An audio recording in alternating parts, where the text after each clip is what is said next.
आज कमाल हो गया।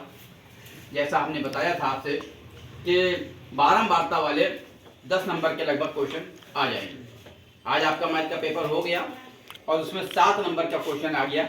1 नंबर का एक आया, 2 नंबर का आया और 4 नंबर का आया। मैथ ने हमेशा बारंबारता में से आता ही आता है और अच्छा पेपर भी चला गया, ये भी अच्छी बात है। अब आपका पेपर 29 तारीख को साइंस का पेपर है और साइंस में भी बहुत ही उत्तर दर्पण जो होता है बहुत ज़्यादा इम्पोर्टेंट रहता है। तो इसमें आइए क्वेश्चन है 30 सेंटीमीटर फोकस दूरी के किसी उत्तल दर्पण से कोई 5 सेंटीमीटर लंबा बिंब है, ठीक, जिसकी लंबाई 30 सेंटीमीटर दूरी पर रखा गया। प्रतिबिंब की स्थिति, आकार तथा प्रकृति ज्ञात कीजिए।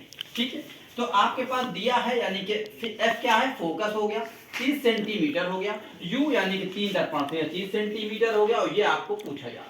तो यहाँ पे आया h1 इजिकल टू 5 सेंटीमीटर हो गया।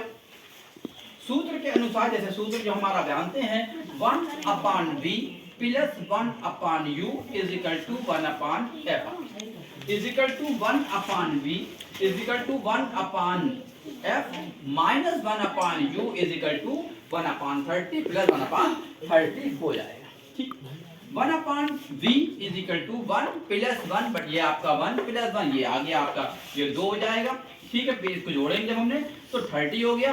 1 प्लस 1/u इजिकल टू, इन दोनों को जब जोड़ा था तो ये आपके 2 बनता है।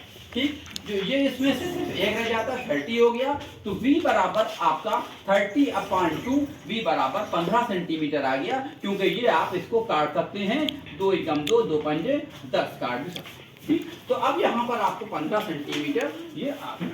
अतः प्रतिबिंब दर्पण के पीछे 15 सेंटीमीटर दूर प्राप्त होगा तथा आभासी और सीधा भी होगा, ये याद रहना चाहिए। सूत्र के अनुसार mh2/h1 is equal to minus v/2 आ गया। तो h1 आपका था, h1 कितना निकला था 5 आया, तो माइनस 50/-13 हुआ, तो इजिकल टू कितना हुआ h2/5/2 आ गया। क्लियर है? तो ये 5/2 कहां से आया तो आपको पता ही होना चाहिए, ये पता ही 3 पंजे 15 हो गया, 3 एकम 3, 2 नंबर आ गया।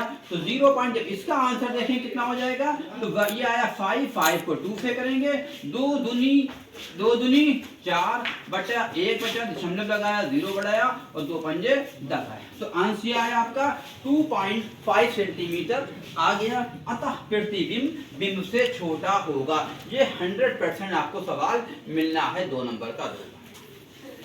अंशु जी समझ में आ रहा है? ज़्यादा आपको समझ में नहीं आ रहा?